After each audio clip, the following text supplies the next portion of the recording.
Magandang hapon mga kababayan. January 14, araw ng Miyerkules. Napanood nyo ba yung interview, yung press briefing ni Senator Ping Lacson? Alam nyo mga kababayan, pag-usapan natin to, yung mga nangyayari ngayon, ngayong buwan ng January. Di ba? Isa-isa na silang nagsasalita sa mga media. Well, kanya-kanya na sila patawag ng mga press con. Ang mga taktik na ginagawa nila ngayon para lang patuloy na mamamayagpag yung kanilang politika, ang pansariling interes nila sa politika ay hindi na nababago. Halos paulit-ulit na lang. Yung sinabi ni Senator Ping Lacson about sa kanyang politika na matanda na siya, sanay na siya, ginagawa niya na rin dati. No, ako, I've stayed long enough sa politics to understand na mangyayari talaga yan. But Congressman Leviste, that's why, somehow, my heart goes out to him, ano? Lalo nang umiiyak daw kay Senator Legarda. Bakit ganito yung paninirala sa akin? Alam ko, Senator Ping, dumandi siya sa ganyan. Pero mas matindi raw yung balik sa kanya. So, sir, may intensyon na patahimikin si Leviste? Well, from several quarters, why not? Kasi nga, siyempre, tinatamaan sila. Di ba ganyan din ginawa sa akin ni GMA? Hanggang sa talagang nagfabricate ng kung ano, Ador Mawanay, no? Ginawa akong money launderer, ginawa akong drug lord. Ganyan, part ng ano yun eh. At that time, kasi neophyte din ako noon, I could not understand. No? But now, looking back, naintindihan ko na. Yung talaga yung laro eh. So, may schedule kayo ng meeting with Congressman Leandro? Hindi pa na-schedule, pero noon pa yan eh, noon pa nagre-request ng meeting. Dahil nag-worry si Senator Nangingi lang ng Lauren? advice. Oh. Not through Senator Lauren, direkta naman siya, meron naman ng number sa kanya. May number ako sa kanya. Kaya, Okay, Leandro. wag yung bara-bara. Sabi ko na rin kay Senator Lauren, parang i-telegraph niya ng konti, wag yung araw-araw nasa TV siya. Kung maalala nyo, noong panahon ni PGMA, mga kababayan, ay si Lacson ay nagtago din yan. Di ba? Naging pugante rin yan sa Senado. Kumbaga, siya ay kinasuhan, tapos nagtago. Ngayon, panawagan niya kay Senator Ronald De La Rosa Bato na magpakita na. Pumasok na sa Senado, sayang ang kanyang buto sa mga kanilang Senate, mga bill na pinapatupad. So dito mga kababayan, yung mga tactics na ginagawa nila ngayon, kiso lahat naman talaga ay halos alam na natin to. Lahat ng kanilang mga ginagawang panduloko o mga script na ginagawa nila ay kabisado na ng taong bayan. Hindi naman tayo bulag sa nangyayari sa ating bansa. Ngayon ay hayagan na talagang garapalan na. Harap-harapan na tayong ginagago ng ating mga namumuno sa ating bansa. Akalain niyo sinabi niya nga dito, bilib ba siya daw kay Congressman Leandro Leviste dahil nga si Leviste ay hayagang nagsasalita ng katotohanan laban sa kanyang mga kasamahan sa Congress.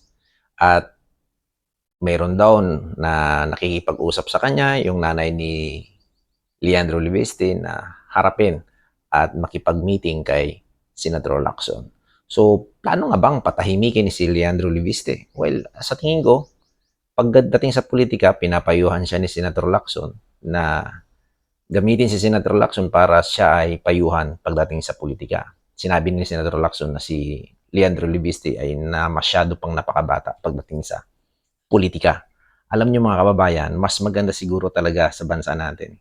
Tanggalin na tong mga matatandang mga politiko na ito. 'Di ba? Ang dapat ang ilagay sa namumuno sa ating bansa ay yung mga bata na may hangad sa ating bayan na mabago yung sistema na nangyayari sa ating bayan. Ngayon, isa sa pinakamainit at maugong na balita ngayon ay inilabas nila yung arrest warrant kay, kilala yung tinutukoy kong sino? Walang iba kundi si Atong Ang. Alam niyo naman na gusto nilang malihis yung nangyayaring controversial na nangyayari sa ating bayan. Si Atong Ang kasi mga kababayan, paliwanag ko lang sa inyo. Hindi lingid sa kalaman natin na si Atong ay isa sa mga number 1 na gambling dito sa ating bansa. At bilib din ako sa kanya dahil siya ay marami na rin natulungan sa ating bayan. Actually, napakalaki ng kanyang ibinabayad na mga tax sa ating bayan. Alam natin na siya ay may mga negosyo ng mga sabong, mga sabungan, siya nagmamayari niyan. So, siya ay napakalaki ang naiambag niya sa ating bayan, sa Pilipinas. Lalong-lalo na sa mga taxes na binabayaran niya. Kaya nila sinosawan si Atong Ang kasi alam nila na magkakapera sila dito. Barya lang naman kay Atong Ang yan eh. Yung million, billion, barya lang yan sa kanya. So, sinosawan ng politiko, ng mga administrasyon na ito para madiin siya. Actually, gusto nila yan ilihis yung investigasyon. Kasi may mainit na issue. So, si Atong Ang, yun, alam nila magkakapera sila dyan, ay talagang pipirahan nila yan. Makikisaw-saw sila, makikisabay sila dyan. Para lang yung investigasyon na nangyayari sa ating bayan, yung corruption, ay malihis. Di ba? Maiba ang kwento. Pero hindi nila na kayang buwagin o bulagin yung taong bayan sa nangyayari sa ating bayan. Sa sunod na mga linggo, mga kababayan, maraming mangyayari, maraming kahitik-hitik na politiko ngayon ang magpapaipal-ipal sa ating bayan. Alam nyo kasi, gusto talaga nilang gibain yan si Sara Duterte. Gusto nilang basagin yung pader yung pundasyon ni Duterte kasi nga hindi naman sila mananalo pagdating sa election 2028. Sa tingin nyo mananalo ba sila? Kaya nga ang ginagawa nila, halos yung mga political analyst ng mga Dilaw, ng mga Pink, at ng mga Marcos ay nagko-combine, nagsasama-sama na sila para lang gibain nila yung pundasyon ni Sara Duterte. Tinatawanan nga lang sila eh. Ang dami pa rin talaga, halos million, billion pa rin ang bubuto dyan kay Sara Duterte.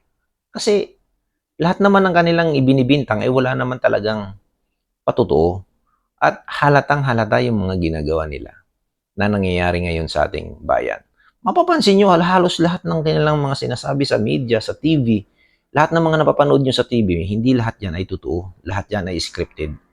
So, kaya tayong mga mamamayang Pilipino, maging wise at maging mapagmatsyag tayo at tingnan nyo mabuti kung anong ba ang nangyayari. Di ba? Yung 100 billion na in-insert nila na sinabi ni Saldico, nasaan? Ngayon, ipapahuli nila si Secretary Bunuan. Ba't pinayagan pa nilang paalisin papunta ng US? O, di ba? Ipapa-aristo nila ngayon si Secretary Bunuan, pati ito si Saldico. Sa tingin nyo ba pag pina-aristo nila ito, pwede ba nilang patahimikin yan, mga kababayan? Lahat ng gagawin nilang pamamaraan ay gagawin nila. Pinatahimik na nila si dating Secretary Yussi Cabral. Naniniwala ba kayo na patay na si Yussi Cabral? Hindi ka panipaniwala. Kasi bakit? Ang dami nga nagtatanong nung burol ni Yussi Cabral, bakit hindi ipinakita? At yung bangkay, ibinalot nila sa plastic. Hindi pinakita. Hanggang sa nailibing na lang hindi pinakita, totoo bang namatay talaga si Cabral? Yan ang tanong. May lumabas sa video may nakita ako na si Cabral daw nasa ibang bansa. Nasa Europe. Totoo ba yan? Well, hindi ko sinasabing totoo yan, mga kababayan. Pero may mga ulat. Ang tanong kasi ng taong bayan, dapat hayagan, harap-harapan, ipakita nyo ng personal. Totoo ba? Talagang nahulog o talagang namatay? Nasaan ang bangkay at nasaan? Bakit hindi ipinakita noong libing? Anong nangyari? Scripted ang lahat ng ito? Yan ang ating subaybayan sa mga susunod na buwan. Maging mapagmatsyag kayo sa nangyayari sa ating bayan. At pag nakapanood kayo ng news, huwag agad maniniwala dahil alam nyo naman na ang pera ay mali-malita na idinideliver sa kanilang mga opisina at bahay. Magandang hapon sa inyo, mga kababayan. Boom, boom, boom, boom.